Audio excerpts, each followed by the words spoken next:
Jangan takut begini, jangan takut jatuh hanya karena dijatuhkan oleh orang lain.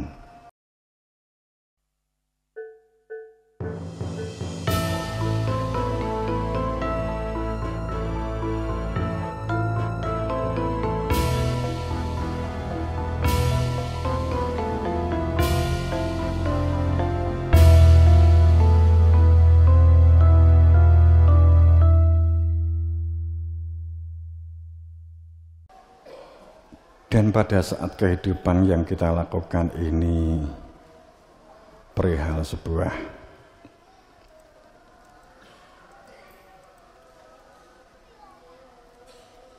memiliki sebuah tujuan kehidupan. Saat kita tidak memiliki tujuan hidup, maka proses yang kamu lakukan akan berantakan. Proses yang kamu lakukan tidak akan dapat terarah. Proses yang kamu lakukan tidak akan dapat terukur dengan baik, kan begitu. Program sebagus apapun pada saat tidak memiliki tujuan, ini bahasa bebas saja, bahasa apa jenenge, bahasa bumi gitu ya. Nek ngomong sing bahasa-bahasane langit kan harus visioner. Malah mumet ya.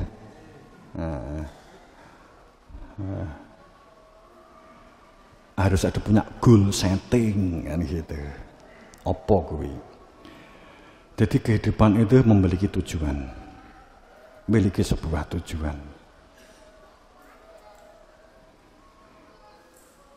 Pada saat tujuan ini tidak dikenali, saat tujuan ini tidak diketahui, saat tujuan ini tidak dirumuskan, maka proses yang kita lakukan tidak akan sesuai dengan situasi, tidak sesuai dengan sasaran, dan kita akan sulit menyesuaikan dengan situasi dan perkembangan yang ada saat kita tidak memiliki tujuan. Sehebat apapun sebuah program kegiatan, di skedul kayak apapun atau di jadwal kayak apapun, tapi pada saat tujuan tidak menjadi bagian dari sebuah sistem, maka kegiatan itu hanya akan bersifat retoris, lagi basa langit, hanya bersifat gebyar, hanya bersifat euforis, hanya bersifat gebyar.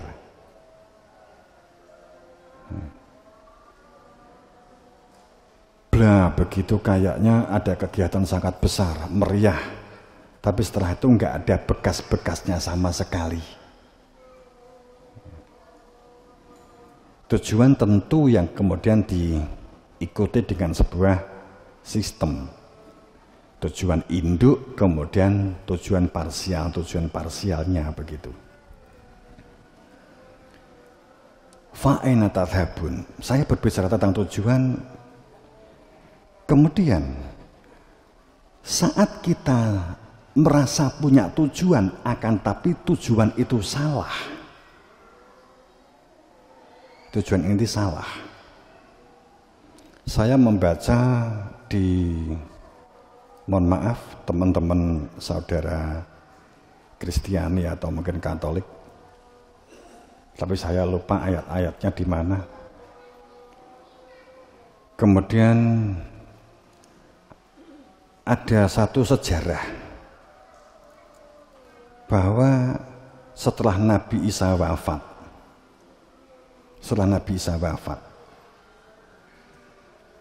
kemudian yang diangkat oleh sekarang ini, oleh keyakinan saudara, di dunia kan tetap saudara gitu ya, bahwa nabi yang mereka anggap mereka nabikan itu kan Paulus. Itu kan Nabi Paulus. Paulus kan disebut sebagai nabi. Kan gitu.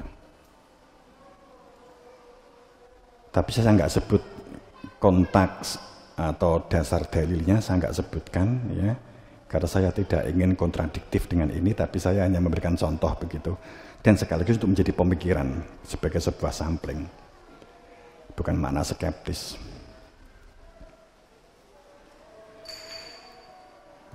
Pada saat Nabi Isa wafat, kemudian ada satu proses setelahnya. Kemudian kepausan pertama adalah Paulus yang dianggap sebagai nabi. Padahal di 12 sahabatnya Nabi Isa yang berkurang satu, Yudas Iskariot satu, ya berkurang satu, itu atau mengkhianati begitu, sehingga tinggal 11. Dari 11 itu tidak ada yang namanya Paulus. Yang dikatakan sebagai nabi 12. Nabi itu sopo sih? Nabi itu bukan gelar. Nabi itu bukan gelar gitu. Seperti pamane kamu haji, kemudian ada haji kudori, ada haji soleh. Kamu kira haji itu kan gelar. Haji itu sebenarnya bukan gelar, karena orang yang melakukan ibadah haji kan begitu kan, bukan karena gelar. Nek kowe haji mau bergelar kan menjadi salah kaprah. Kemudian nabi itu sesungguhnya seseorang yang telah memiliki ilmu kenabian. Ilmu kenabian itu ilmu yang membuka hakikat, ilmu yang membuka jati diri fitrah manusia dirinya ini. Hakikat esensi manusianya yang berhak membuka ini adalah si Rasul Nabi Isa, kemudian 12 murid, 12 orang kemudian menjadi disebut murid karena dia meminta ilmu. Di antara 12 ini tidak ada yang namanya Paulus.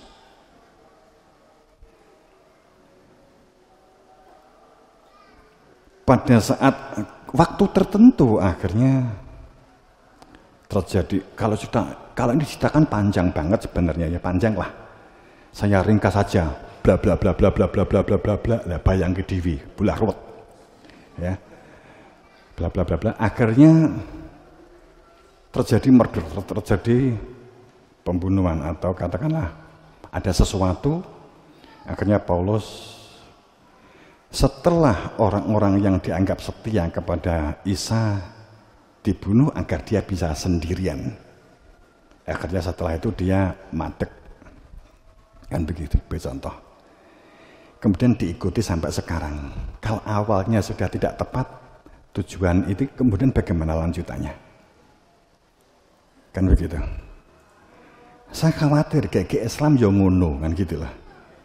Ya, ising aku gak wani cerita ini. Kan gitu.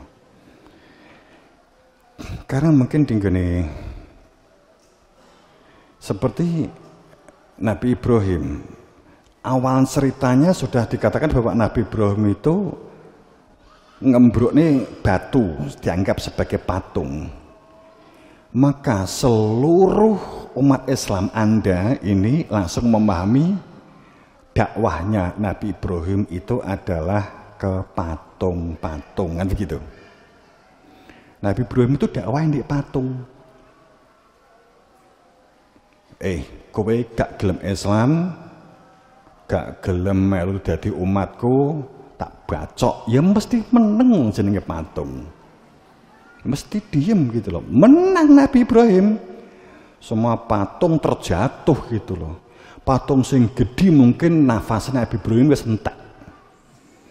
Terus akhirnya kapake dikalungi ngono wae. Wis terserah kowe lah kan gitu. Kasil apa ndak kan gitu. Nek Nabi Ibrahim itu dakwahnya itu hanya ngembruke patung. Ora sanganggu Nabi Ibrahim, kowe cukup. Gitu loh ya. Bisa rasa bener, engkau enek keri wae, enek kelingan ya. Gitu.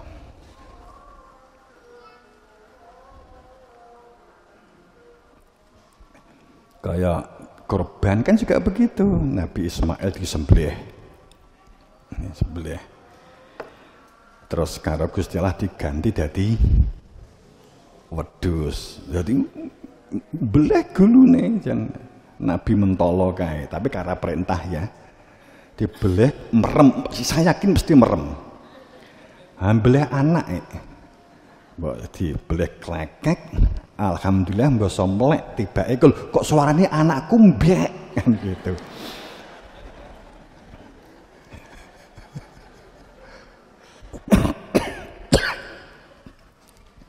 Piye sebenarnya gitu. Enggak begitu. Enggak begitu. Itu ada satu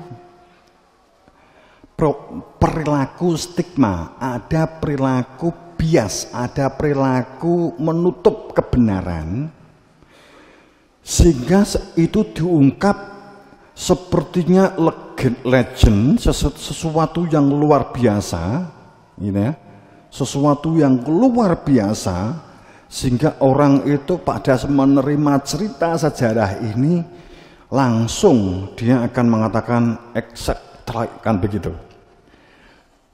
Dia langsung amazing nih bahasane, kan gitu.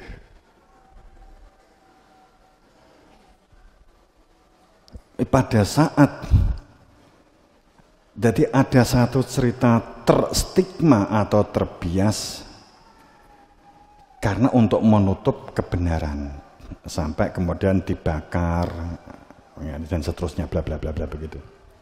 Kembali fa aina tadhhabun, apa tujuan? Kenapa saya mengangkat fa aina tadhhabun, surat takwir ini, fa aina tadhhabun? Maka bagaimana hidup kamu, bagaimana keseharian kamu, bagaimana tujuan kamu, bagaimana kamu menjalani berdunia kamu, bagaimana? Apakah kamu seterusnya tanpa tujuan? Apakah kamu seterusnya tidak memiliki arah dan tujuan? Apa seterusnya kamu jika tidak memiliki dan tidak mengenali arah dan tujuan, kamu akan membuat satu praktek sistem yang tidak pernah di dalam sebuah sistem kepastian. Apakah itu yang kamu inginkan? Fa aina tadhhabun? Apa tujuan hidup kamu? Seperti saya matur pada saat tadi sambut bukaan pasar Ukril. Fa aina tadhhabun? Bagaimana hidup kamu? Bapak Ibu, pada saat kita melihat tidak memiliki tujuan, maka kita akan untuk masalah untuk masalah HP saja, dengan aplikasi yang sedemikian perkembangannya cepat, ini saja sudah akan banyak memakan korban. Kan gitu. Satu sisi memang positif. Tadi awal-awal kita ngomong tentang surga, tentang orang yang mati, utopia yang terjadi di dalam surga. Widodari, minuman datang sendiri, susu, madu. Kowe gak trimo ngombe sak gelas, kowe nyemplung kolam-kolam madu, kolam susu. Kan gitu. Dan katanya madunya enaknya minimal 70 kali madu di dunia, dan tinggi adus ogak pliket. Kan gitu. Kan itu. Umpamanya kan begitu.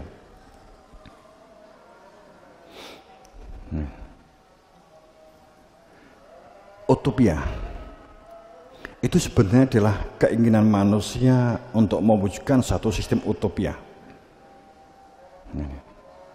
Artinya bahwa sistem surgawi itu adalah sains dan teknologi tinggi. Kan gitu. Itu kan sains dan teknologi tinggi. Apakah itu mungkin? Kan bisa saja. Sekarang ini kalau kamu membutuhkan segala sesuatunya, kamu kan tinggal pencet sambil tiduran, makanan datang sendiri. Surga toh? Gini apa betul? Kowe pengen mangan nopo di endi panggonmu, tinggal goleki aplikasi GoFood. Gitu loh. Kowe kok gak pernah bayangkan, kuwi iki surga lho pisan. Gitu. Sing mbok tunda kan masalah surga kan masalah bidodari. Mbok empet engko kan mergo iso nikah nek kono kan mbok empet jediluk. Ngopo kowe gak mabuk? Mergo saya ingin minum nanti kalau sudah di surga saja. Kan ngono toh? Hanya ditunda begitu loh. Apa begitu kehidupan? Saya kembali. Saya ngomong tentang kembali kepada sebuah sains dan teknologi. Ini sekelas saya ngungkap kembali karena masalahnya sakmene kayak gini kabeh duwe anak, gitu. Akeh sing duwe anak, sebagian besar duwe anak, dan juga interaksi kepada orang lain dan bisa menyampaikan kepada orang lain. Saat kita tidak hati-hati karena sebuah perilaku tanpa tujuan, kita akan hancur. Kita akan hancur. Bapak Ibu yang berbahagia. Satu sisi perkembangan teknologi luar biasa. Dapat menjadi fasilitator, dapat menjadi alat Anda, alat kita untuk memperoleh sesuatu, untuk mengantarkan sesuatu, untuk mendapatkan sesuatu lebih cepat, lebih instan. Satu sisi, kita nggak perlu fanatik. Orang fanatik itu akan kesulitan mengantisipasi dalam kehidupan seperti ini. Tapi ini saya sekelas karena tadi juga sudah saya aturkan pada saat di pagi siang tadi. Jadi, tapi juga banyak yang belum hadir tah, ya. Ada satu teknologi ya sekarang ini, wong awakmu kalau jenenge blockchain wae opo kan rongdong, iya toh? Blockchain ki opo? Satu aplikasi kemampuan database yang bisa, yang terbuka, yang menjadikan seseorang itu tidak mudah korupsi dan orang dapat membuka dimanapun dia berada. Digabungkan dengan apa jenis manajemen. Nah itu kemudian blockchain ini urung dong bentuknya ya urung roh. Saiki wis ngomong chat GPT, Brandly, Lambda, kan gitu toh? Gunggenah kabeh toh? Kan gitu. Ya akeh sing gunakan mungkin. Atau dengan kata lain, teknologi berbasis AI. AI orang keren nih.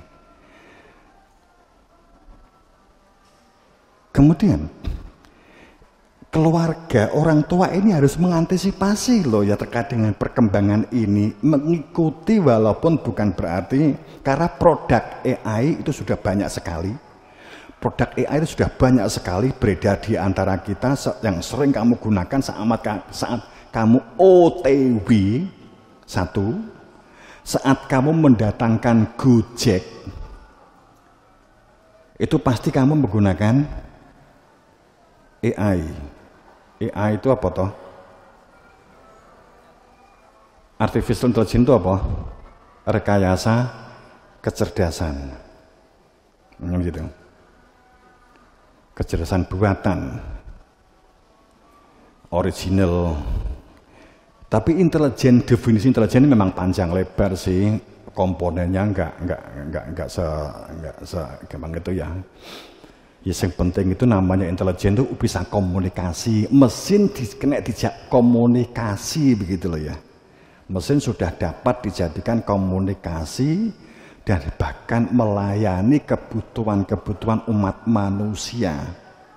Ini. Jadi kamu bisa memanfaatkan ini dengan teknologi ini, dengan aplikasi ini. Jadi kamu hati-hati, wong sing biasane sing generasi bamer itu. Apa sih bamer? Berambang merah.